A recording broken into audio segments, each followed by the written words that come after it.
7h, 10h sur Radio Courtoisie, suivez la ligne droite.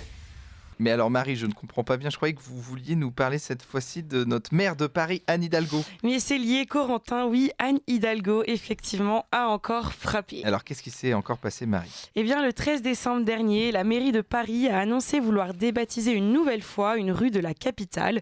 Alors concrètement, comment ça se passe ? La dénomination d'une voie est une procédure qui relève de la compétence du conseil municipal, dont s'en suivra une délibération d'ici l'été 2024. Alors pourquoi ces dénominations ? Eh bien, l'objectif est simple, que le nom honoré ne porte ni atteinte à l'image de la ville, ni ne heurte la sensibilité de ses habitants. Vous me voyez venir, n'est-ce pas ? Vous me direz peut-être que la nomenclature d'une ville n'est pas figée, et vous auriez raison, Corentin. Mais renier notre histoire, est-ce vraiment la solution ? Nos élites s'attaquent aujourd'hui, pour la joie des associations woke, à l'avenue Bugeaud. Comme Foch, ce maréchal de France a droit à une rue allant de la Porte Dauphine à la place Victor Hugo dans le 16e arrondissement de Paris et dans laquelle différentes personnalités ont d'ailleurs habité. On notera Joséphine Baker ou Serge Gainsbourg par exemple.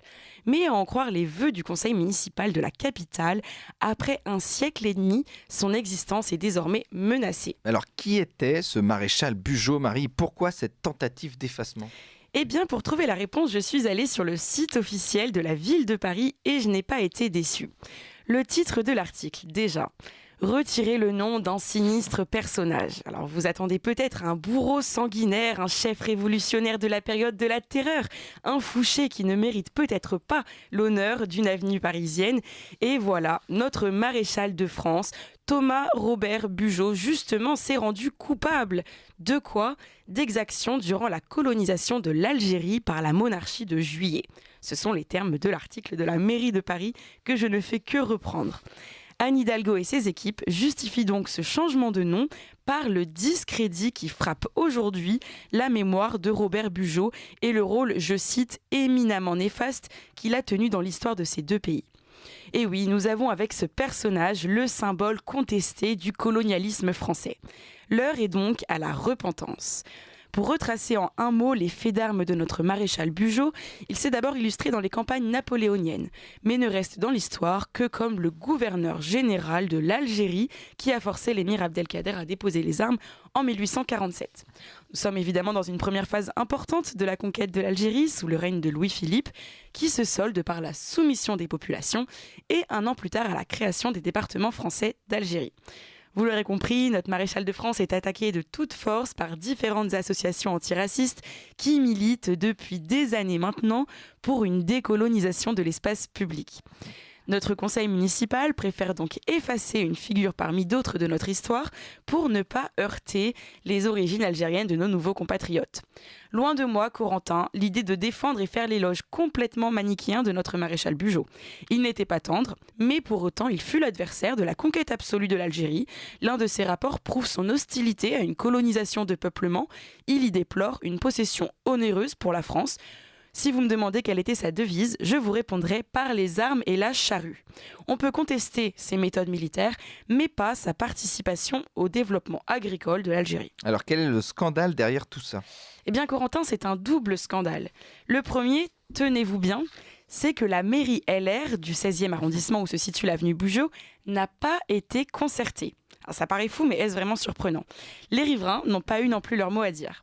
Au-delà de l'horreur administrative que représente un tel changement pour les habitants de la rue, qui se voient obligés de changer d'adresse, au-delà évidemment du coût également pour le contribuable qu'engendreront les nouvelles plaques et les plans de la ville, le maire du 16e lui-même n'a pas été consulté par la mairie centrale. Alors il conteste et dénonce à juste titre une erreur politique de rentrer dans cet engrenage de la cancel culture. Car c'est bien là que réside le second scandale dans cette affaire. Cette dénomination se fait sous la pression d'une idéologie trop peu dénoncée ailleurs que sur nos ondes, le wokisme venu d'outre-Atlantique. Né aux États-Unis dans les années 60, ce terme s'impose véritablement au cours de la dernière décennie avec l'essor du mouvement Black Lives Matter. L'idéologie se développe alors à vitesse grand V et s'exporte sur d'autres continents.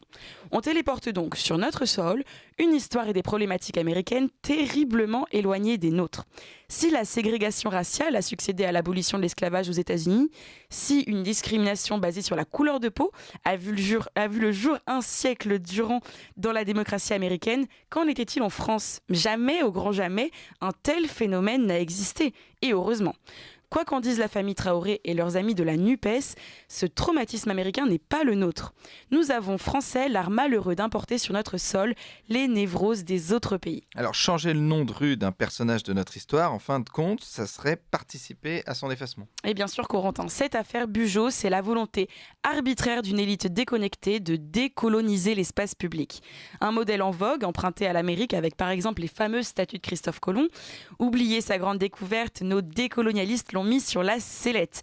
Il est coupable du génocide des Amérindiens, ne cherchez pas plus loin.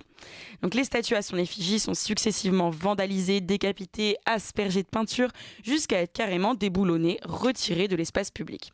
Alors je parle de Christophe Colomb, mais j'aurais pu citer l'explorateur James Cook, ou même Baden-Powell, fondateur du scoutisme, accusé par nos woke de racisme, d'homophobie et de lien avec le régime nazi. Alors qu'ils soient spontanés ou négociés, ces déboulonnages en disent long sur la mentalité racialiste qui a envahi comme la gangrène nos sociétés actuelles. Alors, mais est-ce qu'il n'y a pas de solution, il n'y a pas des solutions intermédiaires, un terrain d'entente possible ? Eh bien, si, on trouve parfois des plaques explicatives. C'est le cas à Bordeaux, où la mairie a fait le choix d'en installer 5 en 2020 sur des rues dotées de noms de négriers. Sur notre maréchal Bugeaud, justement, d'autres villes ont précédé Paris sur cette dénomination. En 2021, Marseille débaptisait ainsi son école Bugeaud en Ahmed Litim. Ah, tiens donc. Ah oui, c'est pas anodin. On remplace un maréchal jugé coupable de la colonisation algérienne par celui d'un tirailleur algérien mort sous les feux des occupants nazis. Une école peut porter le nom d'un héros, pas d'un bourreau, se justifie à ce sujet le maire socialiste de la cité phocéenne à l'initiative de cet effacement. La ville de Périgueux, en revanche, a opté pour un panneau pédagogique apposé sous la statue du maréchal pour rappeler, vous vous en doutez, la brutalité du personnage. Alors ici, la position de la mairie de Paris reste ambiguë. Elle projette le transfert des plaques de l'avenue Bugeaud au musée Carnavalet pour témoigner tout de même de ce moment de l'histoire de notre capitale, un entre-deux qui ne plaira sensiblement pas aux radicaux du décolonialisme. Alors pour finir, Corentin, ce qui m'afflige dans cet énième procès des woke, c'est l'influence de ce lobby sur nos élus. À Périgueux comme à Paris, c'est la mort de George Floyd aux États-Unis qui a provoqué le débat sur la présence du maréchal Bugeaud dans nos rues et sur nos places françaises. Juger l'histoire sans recul, avec nos yeux de 2024, est une anachronie qui doit cesser. Je trouve qu'il est trop facile de juger les actes de nos ancêtres sous le prisme du XXIe siècle. Non, Français, nous ne sommes pas les responsables de la traite transatlantique, du colonialisme et de l'occupation sous Vichy. Le regard biaisé des idéologues contemporains ne saurait être objectif. Toutes les époques ont eu leur lot de barbarie. Charlemagne, convertissant les Saxons, n'était pas tendre non plus. Faut-il l'effacer, lui aussi ? Dans notre société déchristianisée, on cherche des saints dans les laïcs. Oui, nos grands hommes ont leur part d'ombre, Louis XIV, Napoléon et même le général de Gaulle. Mais indépendamment de certains faits qui peuvent leur être contestés, ils ont contribué à bâtir la France. On ne peut pas leur retirer, il ne faut pas les effacer, Corentin.